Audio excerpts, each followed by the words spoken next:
मीना जी एक आम मध्यम वर्गीय परिवार की मुखिया थी। वे अपने बेटे कार्तिक और बहू कनिका के साथ रहती थी। एक बेटी रीना थी जो शादी के बाद अमेरिका में बसी थी। मीना जी के पति की मृत्यु बहुत पहले ही हो चुकी है। कार्तिक और कनिका की शादी को 5 साल हो गए थे, लेकिन अब तक उनकी कोई संतान नहीं थी। मीना जी की बहू कनिका भी जॉब करती थी, जो कि मीना जी को बिल्कुल पसंद नहीं था। वे जल्द से जल्द दादी बनना चाहती थी, लेकिन कनिका और कार्तिक यह अच्छी तरह से जानते थे कि अभी कनिका का जॉब करना कितना ज़रूरी था। मीना जी अपने बेटे कार्तिक से इस बारे में बात करती तो कार्तिक किसी न किसी बहाने से बात को टाल देता था। इसलिए वे कनिका को ही परेशान करने के बहाने ढूंढती रहती थी ताकि वह अपनी जॉब छोड़ दे। और अभी कोरोना काल में तो मानो उनके मन की मुराद ही पूरी हो गई थी। हालांकि वे दिल की बुरी नहीं थी, लेकिन पोते की चाह में वो न चाहते हुए भी ऐसा कर जाती थी। अपनी हम उम्र सहेलियों को दादी बनते देखकर उनका मन दुखी हो जाता था। उस दिन भी घर में ऐसा ही कुछ हुआ। ऑफिस के काम की वजह से कनिका देर तक सोती रही और मीना जी को अच्छा खासा मौका मिल गया। ये क्या बहू, अभी तक सो रही हो? पता है सुबह के 10 बज गए हैं। कार्तिक भी बेचारा कब से उठकर ऑफिस के काम पर लग गया है और तुम हो कि अभी तक सोई पड़ी हो। चलो अब उठकर सबके लिए चाय नाश्ता बना लो। मुझसे कुछ हो नहीं पाता है, वरना मैं तो तुम्हारे भरोसे कभी ना रहती, खुद ही सब कर लेती। सॉरी माँ जी, वो देर रात तक काम चलता रहा, इसलिए सुबह सुबह ही सो पाई थी, इसलिए समय का पता ही नहीं चला। आप चलिए, मैं अभी जल्दी से आती हूँ। हाँ हाँ ठीक है, मेरा कुछ नहीं, पर कार्तिक को देख लो, उसे कुछ चाहिए तो नहीं? कब से उठा है बेचारा। ये भगवान मुझे जल्दी से ठीक कर दे ताकि मैं ही अपने बेटे का ध्यान रख सकूं, मीना जी ने नाटक के अंदाज में कहा। मीना जी ने अपनी बहू कनिका को उठाते हुए कहा। कनिका ने घड़ी देखी तो वाकई 10 बज गए थे। आज उसकी आँख कैसे नहीं खुली। वह जल्दी जल्दी अपने काम निपटा कर हॉल में आई तो कार्तिक अपने लैपटॉप के साथ ऑफिस का काम कर रहा था।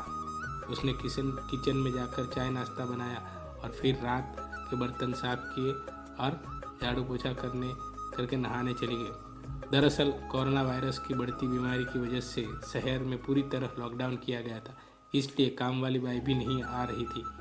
कनिका खुद एक इंटरनेशनल कंपनी में काम करती थी। उसका ऑफिस टाइम निश्चित नहीं होता था। अधिकतर उसे रात में देर तक काम करना होता था। कल भी उसका काम देर तक चलता रहा, इसलिए वह देर तक सोती रही।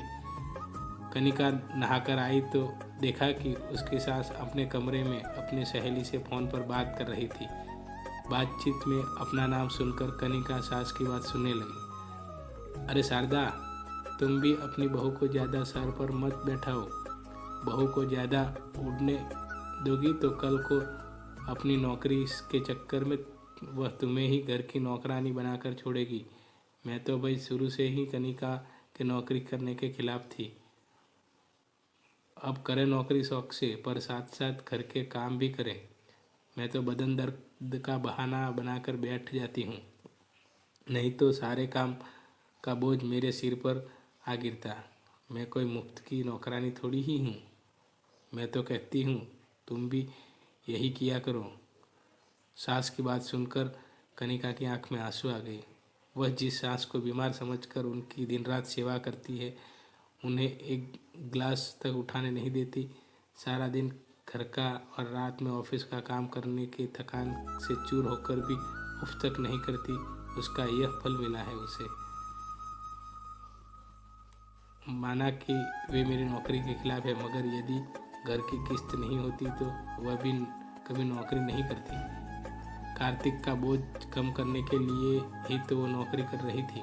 खैर, अभी के मुश्किल समय में वह सास के साथ किसी भी बात पर बहस नहीं करना चाहती थी जिससे घर का माहौल खराब हो, इसलिए वह उनकी बात को नज़रअंदाज करते वहाँ से चली गई। लेकिन उसकी नज़रों में मीना जी की इज्जत जरूर कम हो गई थी। दूसरे दिन सुबह सुबह मीना जी की बेटी रीना का अमेरिका से फ़ोन आ गया। रीना की सास उसके पास अमेरिका आई हुई थी। आदत के अनुसार मीना जी ने जैसे ही रीना की सास की बुराई करने चाही, वैसे ही रीना ने उसे डपट दिया। माँ, आप बिल्कुल भी माँ जी के बारे में अनाप शनाप नहीं बोलेगी। पता है आपके चक्कर में आकर मैंने उनके साथ कितना बुरा व्यवहार किया था, लेकिन आज मुझे उनकी कीमत पता चल गई है। तुम तो उनके यहाँ आने के कितने खिलाफ थी, मगर आज अगर वे यहाँ नहीं होती ना माँ, तो ना जाने हमारा क्या हाल होता। तुम्हें तो पता ही है कि मेरी नौकरी करना कितना ज़रूरी है। कोरोना ने यहाँ भी ऐसा कहर डाया है कि घर में ही सब करना पड़ रहा है। किट्टू का बेबी केयर सेंटर भी बंद है। मैं और राजेश फुल टाइम बिजी रहते हैं। ऐसे में माँ जी ने अकेले ही किट्टू के साथ साथ पूरे घर का सारा काम संभाला हुआ है। मुझे कुछ भी नहीं करने देती है। अगर वे नहीं होती ना, तो माँ हमारा क्या हाल होता, यह सोचकर भी रोंगटे खड़े हो जाते हैं। सच में माँ, वे कोई साधारण महिला नहीं है, बल्कि मेरे लिए तो देवी के समान है।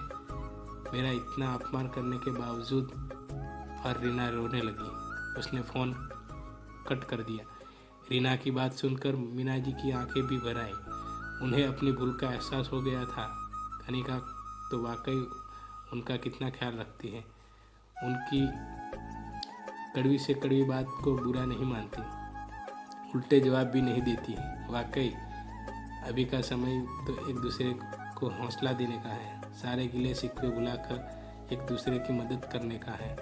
तो फिर वे स्वार्थ में कैसे अंधी हो गई, इतने कैसे गिर गई थी कि ऐसे मुश्किल समय में अपने परिवार की सहायता नहीं कर सकती। उन्होंने उसी समय कनिका को बुलाकर उसके सिर पर प्यार से हाथ फेरते हुए कहा, कनिका, आज से घर के कामों की आधी जिम्मेदारी मेरी रहेगी। मैंने आज तक तुम्हें जो भी कहा और किया उसके लिए सॉरी। चलो अब तुम जाकर आराम करो, खाना मैं बना लूँगी। इधर सास का बदला हुआ रूप देखकर कनिका की आंखें भी खुशी के आंसू आ गए और अपनी सास के प्रति उसके मन में फिर से पहले वाला सम्मान वापस आ गया। शायद हमारे जीवन में मुश्किल समय आता ही इसलिए है कि हम एक दूसरे की अहमियत का पता चले। अपनी गलतियों का एहसास होने और आगे बढ़कर माफ़ी मांगने से वाकई इंसान छोटा नहीं बल्कि बहुत बड़ा हो जाता है।